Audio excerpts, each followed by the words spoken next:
I think we'll make a transition to our final talk, which is being given by Dr. Eva Lee from Georgia Tech. And she'll be talking about systems engineer and queuing theory in terms of its relationship to access. So let me hand it over to Dr. Lee.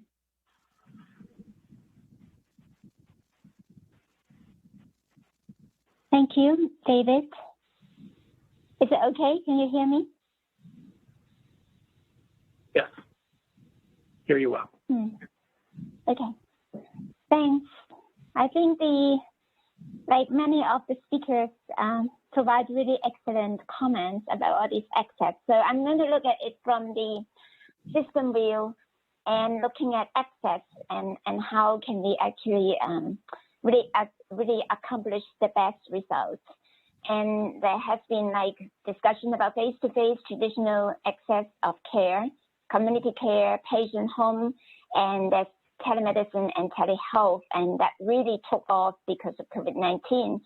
But even before that, VA always has led the way in telehealth, and part of the reason is that there's really no restrictions in terms of like the type of care that they can provide across different jurisdictions and different states across the United States. And I think that is really great. So I think the challenges here that we are looking at is how do we really look at effectively using multimodalities to provide care, improve access, provide care, and how do you really measure the patient outcome? And understanding this is not one size fits all, and how do you determine what type of access is best for what type of health conditions, and also for which type of patients. And I think many of us and like a lot of the discussions have been talking about that, and I'm really excited knowing all of these things. So I want to share with you, this is a COVID-19 hospital search for a hospital in New York City. It's a pretty large hospital. And you could see that within so the x-axis is the days, and starting with day 0 when they start admitting COVID-19 patients. And like the y-axis is the number of patients, like the increase of patients versus the pre-COVID-19 standard. So they have 400 patients before. And then you can see within 7 days, it already got to almost 3-fold of increase. And 3 weeks, it got to 6-fold. So this is very clear. The challenge is absolutely clear that the rapid increase in the hospitalization of these patients basically really led to resources shortage, both in hospital beds, equipment, and also personnel. So that's very clear. And that it is an extremely contagious environment where you will not be able to provide regular care anymore.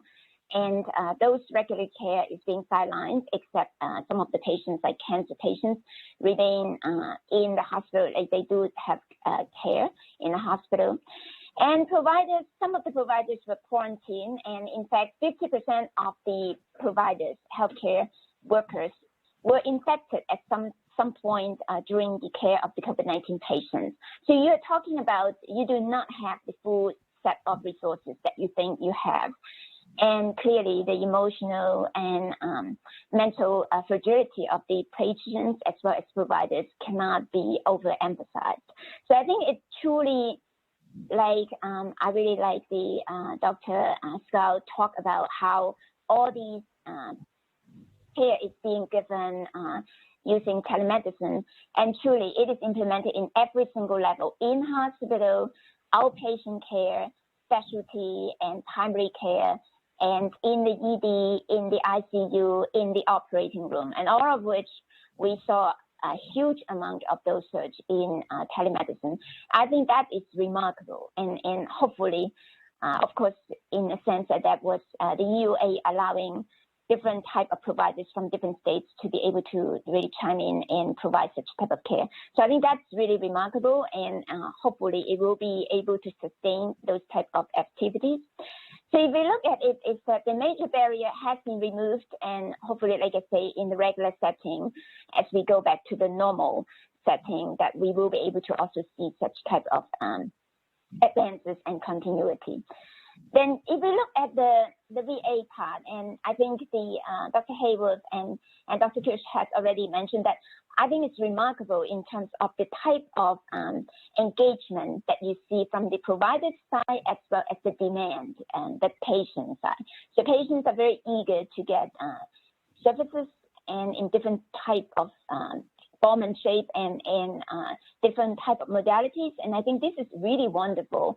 And that shows us lots of opportunities in telemedicine, and clearly there are also different type of advantages as well as like limitations that we have to overcome. So as I look at it, it's like in the technological side, and looking at, say, we can really look at telemedicine as a way to manage chronic disease and supplement mental health activities and having an active engagement between the providers and also the patient.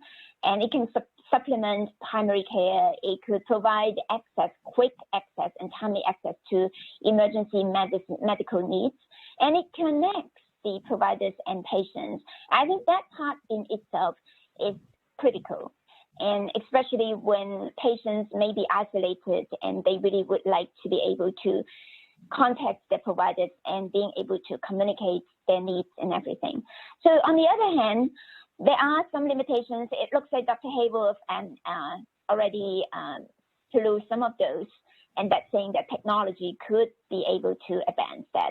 So how do you perform eye examination? And that could have like really high resolution of a lenses put in front of the eyes and that transmit those information to the doctors. I think that would be great.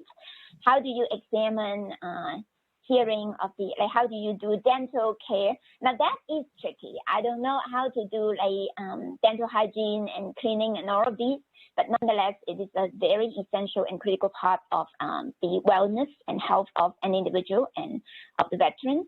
How do you perform hearing and ear examination? How do you do physical exam where some of these could be done absolutely remotely? And I think we just have to be able to connect these technology along with the face-to-face and mental health, and also really the emotional wellness of individuals. And that part, is it enough to just have mental health patients communicating remotely, or face-to-face still is an important element of care? So I think like a lot of these really is very individualized, and also depending on the type of services that is being provided. So if we look at now we don't think so much about scheduler anymore when we look at access of care. Truly now it's care coordination, because you're talking about multi-modality of care, and care continuation becomes really critical, and what type of modality and how do they integrate and work with each other, and also how do providers actually work and collaborate in order to take care of a patient. And this is all becomes a reality. You no longer need two physicians to be sitting in the same office treating a patient. You absolutely can do it very far away and have a lot of consults, and simultaneously, like each party learns of what exactly is needed and collaborates. So I think that's really very important. So I want to show here, it's really about like, then in that setting, we need a lot of tools, and I think it's great that we heard about the tools that is needed, and there's the decision models, context modeling, machine learning, and all of those will be required to be incorporated along with the experience and the data that is collected, so that you can actually use evidence. So I like to think about, like, one could say it is data-driven, but maybe more important is evidence-driven, is that you would like to use those information that you collected and be able to extract the evidence out of this seas of data and be able to really integrate and improve and, again, take it to the next level. And I think that is really very critical. So if we look at, I want to bring it back to the first IOM workshop, and that's on, like, there are many workshops, and this is one of it about access of care. And truly, there are many axes that we have to look at. Like, there's the patient part, there is the organization, and like there's the logistics part. How do you carry all of these out And how do you deal with the supply and demand assessment? And how do you really evaluate your performance? How do you measure the performance? And I think the previous section really discussed in great detail. Brian and David make really great comments about, and Martin mentioned about like a lot of these evaluations. How do you do it right? But I do want to mention the following. So we have the demand, which is like from the patient's point of view. And we have the supply, which is really like from the care provider and the organization. And utilization is not the same as demand. Utilization is how well do you utilize your resources so that you can meet the demand. So you could be using only 70% of your resources, and the utilization is 70%, in which you can satisfy all the demand of your clients. And that is great, right? So these are all these, that gives you the whole concept of capacity and really how good are you in terms of dealing with extra surge, like all of these demands. So what I would like to talk about is like, if we look at the timeliness of care, you can say, well, we're going to evaluate it using wait time, and all of these measures have to be published and is in public domain. That is perfectly fine. Now you look at the patient-centered, what is the preference, what is the needs, and what is the efficiency. Now you talk about utilization, right? How effective and how much do you need to use your resources to satisfy all the demands, and that is very critical. And how do you measure safety? I mean, that part, how do you measure safety? How do you quantify the values and the quality and the safety? And those are not so easy because they are not just a number of like how many people we process. And even if you look at outcome could be measured in many different ways, as well as it takes time to collect all those outcomes to really synthesize them and understand exactly what does that mean. And like, what is the best mode for the best outcome? Clearly, not one size fits all. How do you define the mode of operations, and how do you define the best outcome for different individuals? And clearly, as we noticed, like the whole day through all these talks, all of us could conclude that a lot of these services will be best provided in a combination manner. So, right, there's face-to-face, there's video cam, there is the call, there's the, like, all sort of, like, interaction, like, whether it's remote or really face-to-face, it is very important to connect them and being able to really integrate them, as well as have the care coordination and continuation. And I think that becomes the biggest part, is how do you really integrate all of this and make sure the continuation of care is not lost, and that patients really like what they're doing. So I think that is an interesting part, is patient like it. But the part that I talk about, the reason why I mentioned about utilization is that is where you're going to look at, are you resilient or not? So this is the biggest part of the puzzle when it comes to emergency response. Like when I serve on the National Preparedness and Response Science Board, as we talk about healthcare system resilience, how well can you take care of emergency crisis? Like clearly VA excelled and truly showed us how to do it and give us the example. But how do you actually be able to sustain that resilience as the pandemic continues, as your patient needs broadens, right? So that's the most important part. As a bonus, so we never talk about cost, but as I mentioned, is that there is always a return on investment. Is there a reduction of cost? And according to Dr. Carl, there is a reduction of cost. How do we quantify that? Are the patients happier? How do we define happy? Are the providers happier? So are they burnout or are they happier? How do they actually quantify their satisfaction on the job, and how are patients satisfied with the services? So a system is resilient if it can be adapting to the environment and agile, and that it has the capability to expand. That means it can have the surge capacity. So all of these becomes very important as part of the evaluation. Now, it is good to say we close the gap and we remove the backlog, but that those are, in some sense, small, a little small outcome that we are looking at.